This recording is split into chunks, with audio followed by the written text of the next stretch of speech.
Je m'appelle Oli depuis hier, pour la première fois de ma vie je ne suis plus transparente ni anonyme.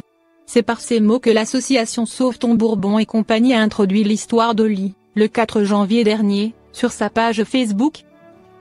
Un sauvetage essentiel. Oli est une chienne qui était dans un état de grande détresse, aussi bien psychologique que physique.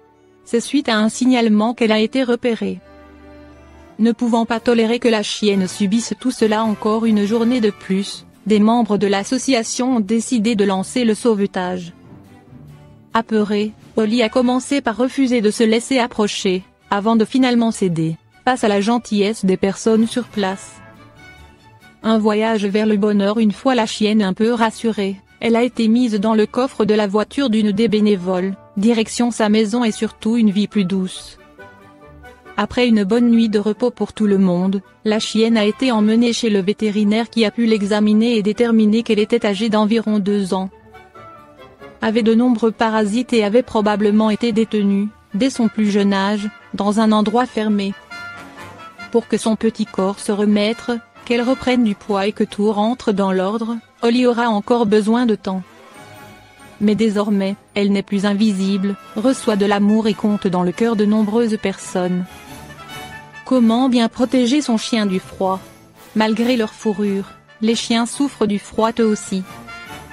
Selon leur race, leur taille ou leur âge, certains sont plus sensibles que d'autres, et il est important de bien les préserver durant l'hiver.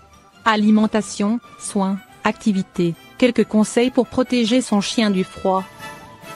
Alors que les températures baissent chaque jour, il devient de plus en plus important pour les propriétaires de protéger leur chien du froid. Voici des bonnes pratiques pour aider votre animal à affronter la saison froide. Protéger son chien du froid, quelques astuces pour le garder au chaud en cas de grand froid. Un manteau est le bienvenu pour les chiens les plus frileux. Et laissez-lui son poil long pour mieux le protéger, mais toujours en l'entretenant. Une alimentation adaptée à la saison froide si votre chien bouge beaucoup et passe de longs moments à l'extérieur.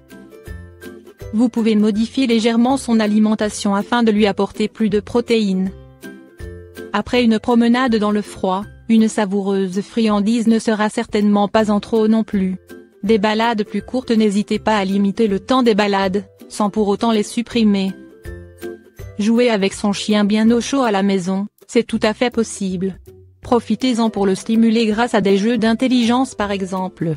Protéger ses coussinets et sa truffe du froid. Le froid, comme le sel de déneigement, agresse les coussinets des chiens et parfois aussi leurs truffes. Durant l'hiver, pensez donc à hydrater ces zones sensibles avec un baume protecteur. Comment protéger son chien quand il neige? Vous avez hâte de vous balader sur un épais manteau blanc avec votre compagnon à 4 pattes? C'est un vrai plaisir de jouer dans la neige avec son chien. Mais attention! Mieux vaut prendre certaines précautions pour s'assurer que le plaisir ne se transforme pas en urgence vétérinaire. Pour éviter gerçures et engelures. N'oubliez pas de bien essuyer puis sécher les pattes de votre chien après la balade, en insistant sur les zones situées entre les coussinets. Et pendant la promenade, surveillez-le bien pour vous assurer qu'il n'ingère pas trop de neige car il risquerait de souffrir de problèmes digestifs.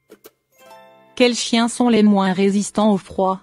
Un husky ou un samoyède sera bien plus résistant au froid et aux températures négatives qu'un chihuahua ou un chien au poil ras et au corps tout en finesse comme les lévriers. Il faut aussi être vigilant avec les plus âgés qui voient leur douleur articulaire se réveiller avec la chute du thermomètre. De même un chiot est plus sensible au froid qu'un chien adulte. Gardez également à l'esprit qu'un chien qui vit dehors sera plus résistant qu'un toutou plus adepte du canapé près du radiateur que des grandes balades à l'air pur et frais. Mais dans tous les cas, il faudra penser à protéger votre chien du froid en hiver et des températures élevées en été.